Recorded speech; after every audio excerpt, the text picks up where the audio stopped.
How to start a business step by step. This is your complete video guide of exactly everything you need to know. In fact, the steps I'm going to share with you today are exactly the ones that I took to start one of the fastest growing privately held businesses according to Inc. magazine. And look, I get it, because when I started my first business in 2011, I was completely lost. I knew I wanted to work for myself, but I had no experience with entrepreneurship. So I did what everybody does. I read blogs, followed influencers, and I listened to a bunch of motivational videos. You have to outwork everyone.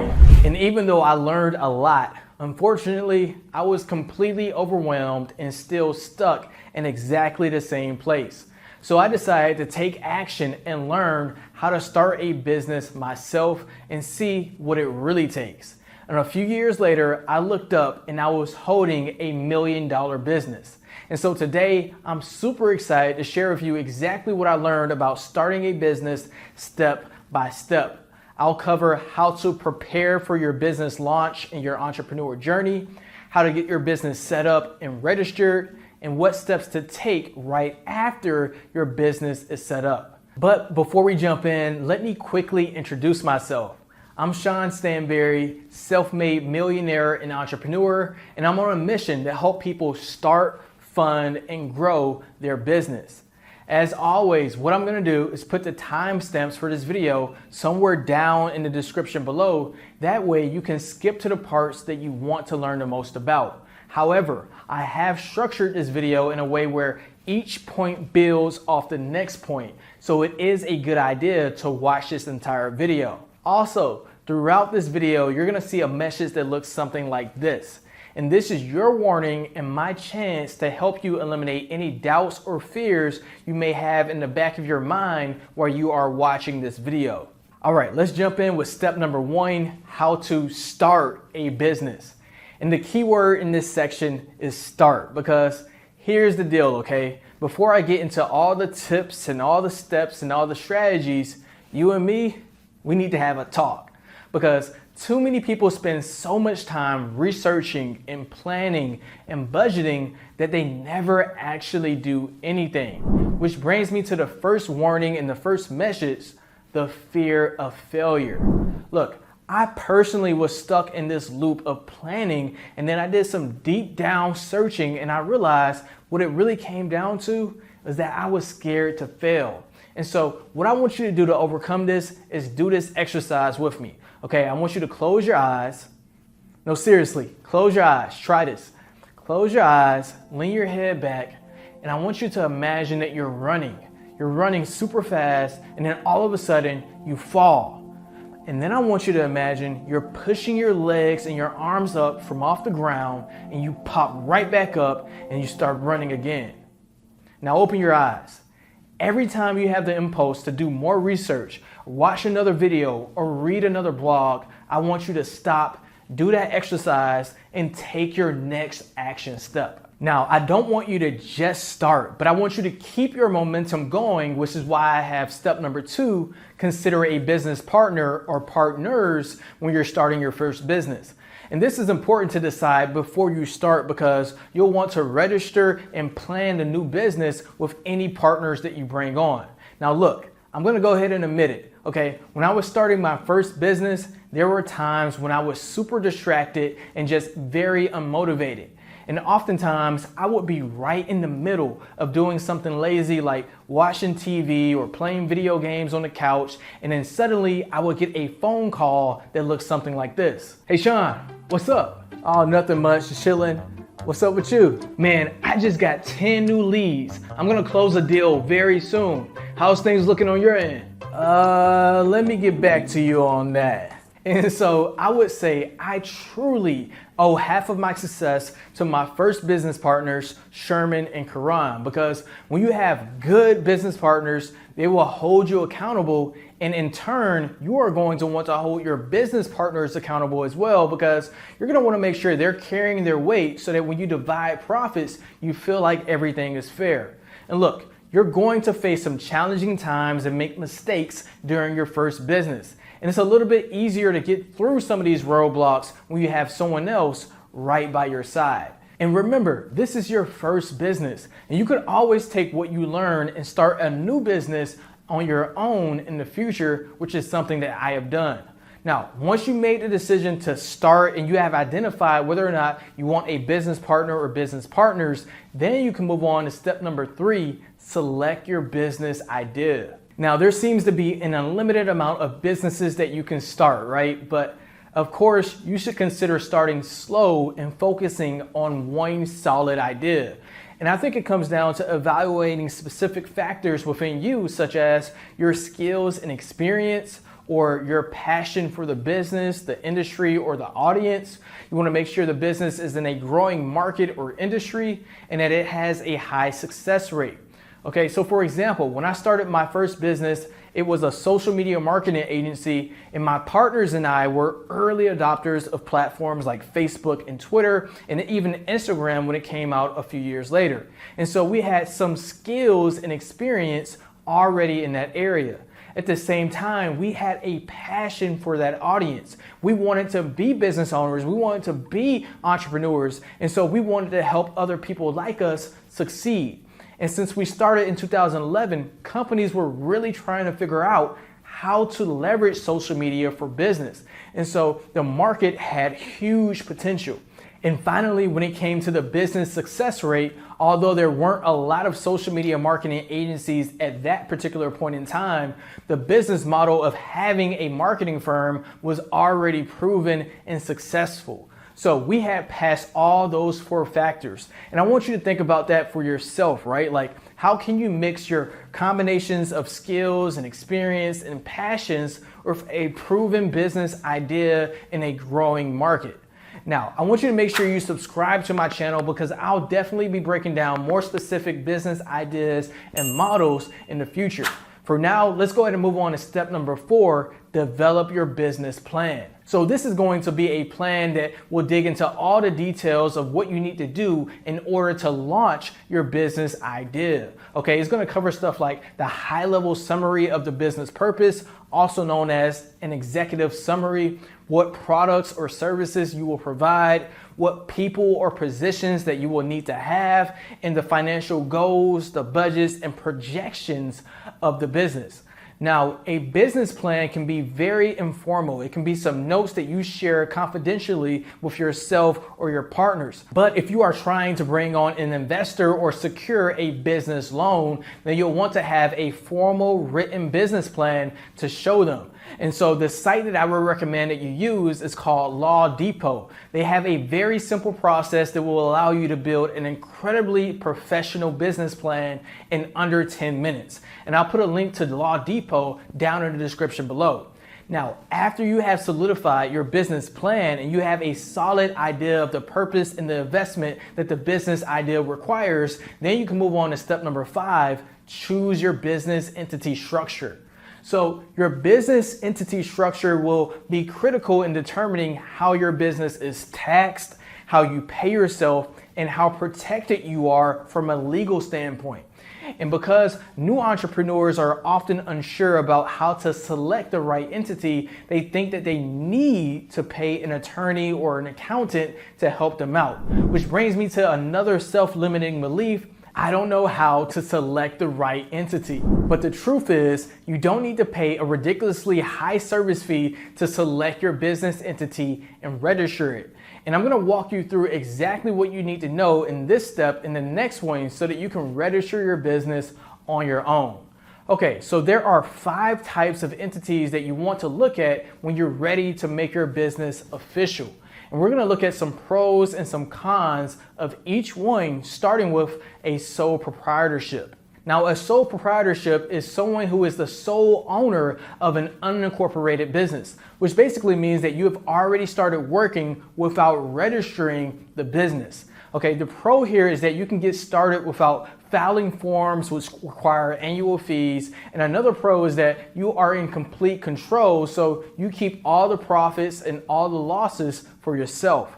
The con of a sole proprietorship is that usually your financial and legal situations are tied together. Okay, this means that you are personally liable for your company's actions. So if someone has a bad experience with your company and sues you, then they can come after your personal assets, which could affect you and your family. So I don't really like sole proprietorships because I like having that extra layer of protection unless I'm working underneath another company that is incorporated or has insurance. Let's move on to the next entity structure, which is a general partnership. So if you want to go into business with someone else and you want the same ease of maintenance and freedom of fees that a sole proprietorship gives, then you may want to consider a general partnership.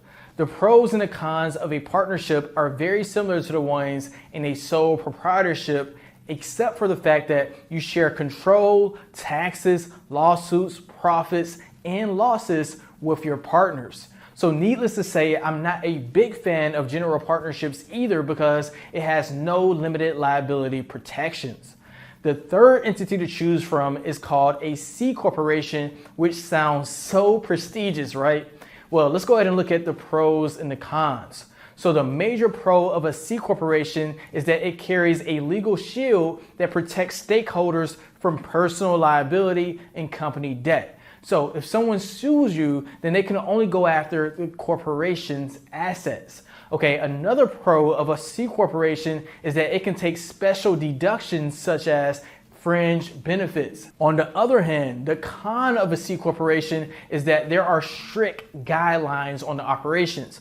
Oftentimes you have to hold board meetings, record meeting minutes, and meet trading requirements. So for most small business owners, you will spend more time trying to manage your corporation than actually growing the business asset. Plus, another con is that you will experience double taxation, which basically means that you could be taxed twice. One time at the corporation level and then again as a shareholder when you take dividends or distributions.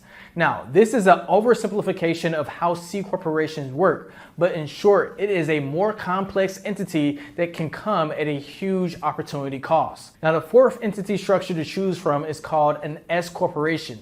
And at first glance, S corporations and C corporations are very similar. S corporations are restricted to 100 shareholders.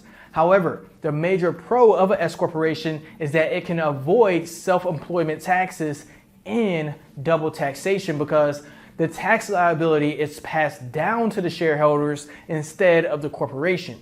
And so you still get the liability protection that a C corporation offers. On the other hand, a big con of S corporations are they can also be difficult to manage. For example, S corporations require that all shareholders within the company pay themselves a reasonable salary even if they aren't making a sizable profit. So that may require the help of an accountant. Now let's cover the fifth and last entity, which is the LLC, which stands for Limited Liability Company. And to me, an LLC is like a combination of a sole proprietorship, partnership, C corporation, S corporation, all bulked into one flexible option. Now, the major pros of an LLC are they offer more flexibility and control while also providing limited liability protection. Also, you can choose the tax structure from any of the entities that we already covered. The major cons of an LLC is that you have to pay annual fees, and the structure makes it very difficult for investors to contribute capital, where a C corporation or S corporation makes investing capital for investors a lot easier. So in my opinion, the clear winner for new entrepreneurs and companies is starting with an LLC, which is how I set up my first business. And remember, you can always change structures as your business requirements evolve. But hey, maybe you have a different opinion. Comment below which structure that you think is best. Let's move on to step number 6, register your business. Now, registering your business may differ between states, but here are some common items that you would need. Okay, you're gonna need the name of the business, the name and address of the person filing for the business or registering the business, the mailing address of the principal office for the business, which could be a home office, by the way, the name and address of the registered agent, okay, the name and address of all the partners, okay, an operations agreement, and some form of payment. All right. In general, that should sound pretty easy, right? Like, for the most part, you need to provide your state with some basic information like names, addresses, and then pay them. And you usually can start this process by visiting your Secretary of State office website. Once you're there, you'll want to do a business name search and make sure the business name you want is actually available in your state. And then from there, you'll just follow the instructions and the prompts that they provide you. Now, there are two main parts that trip people up when registering a business. The first one is the registered agent. So what is a registered agent?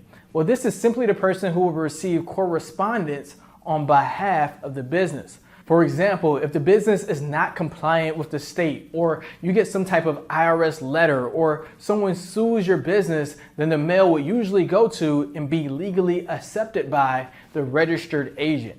And again, because of this, new entrepreneurs think that they need an attorney to be their registered agent. And while that is practical for some people, it is not required. And look, I am the registered agent on the majority of my businesses. Now, the second thing that gives people a hard time when they're registering a business is creating an operations agreement.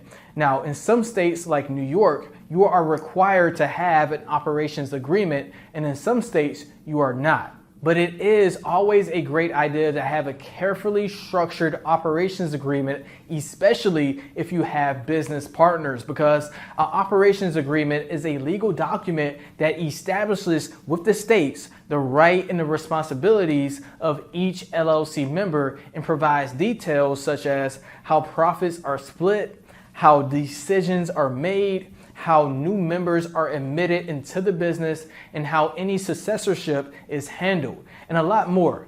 But look, once again, you don't need to spend thousands of dollars hiring an attorney to draft up an operations agreement for you.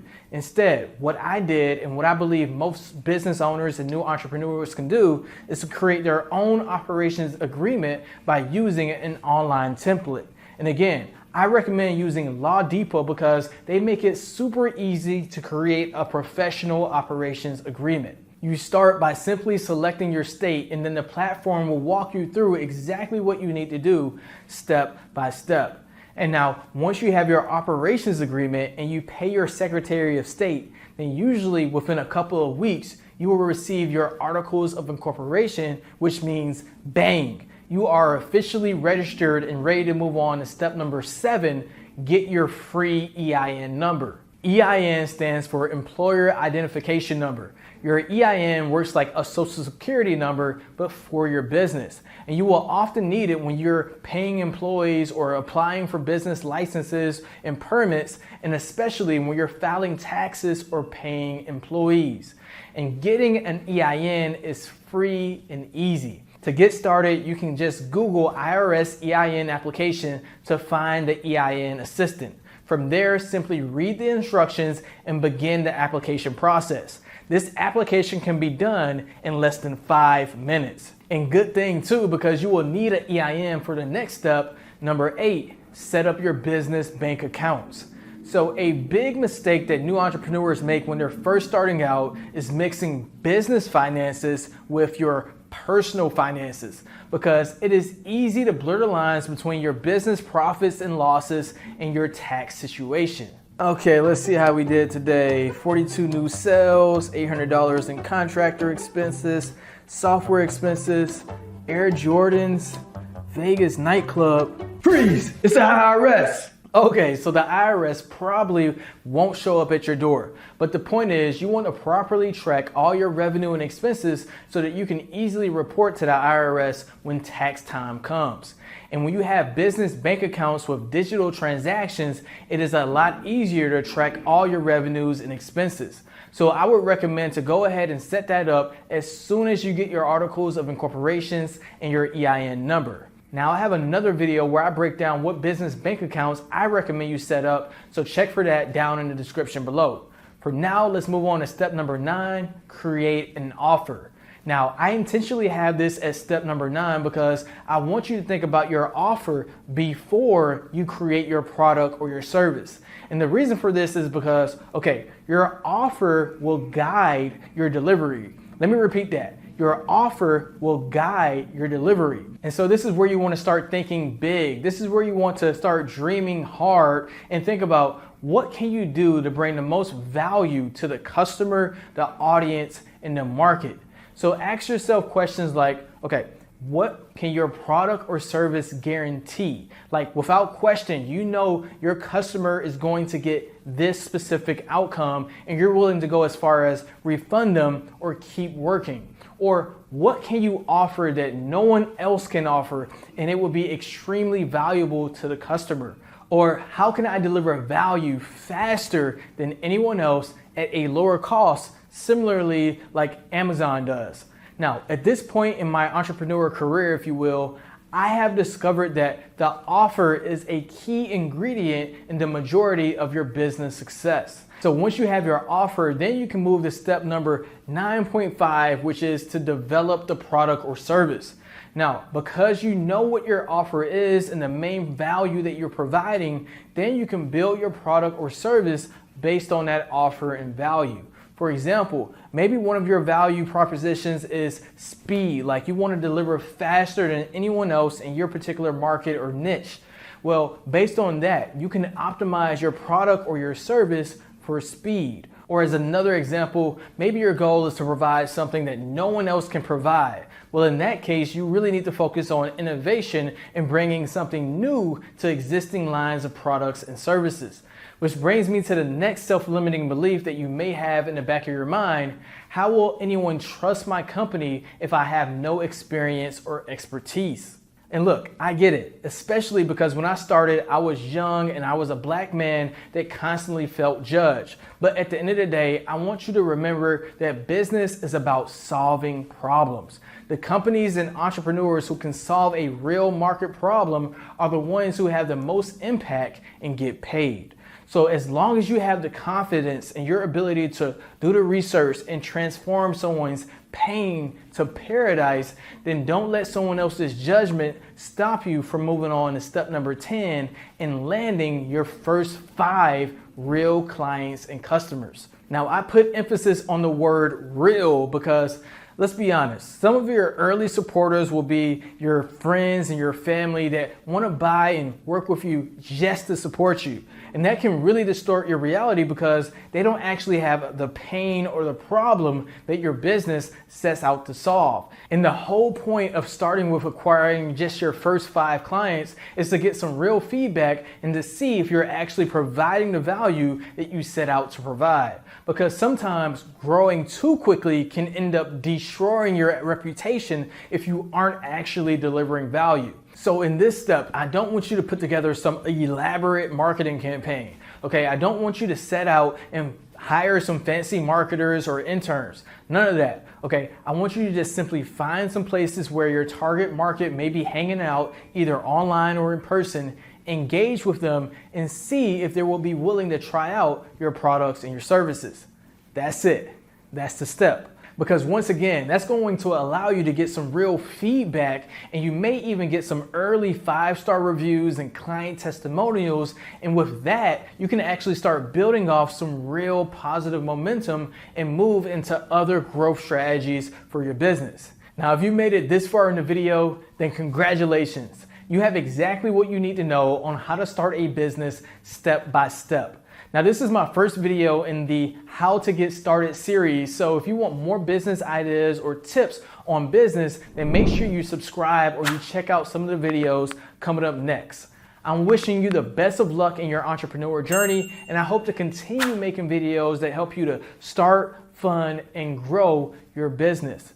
As always, thank you so much for watching, and I'll see you in the next video. Peace.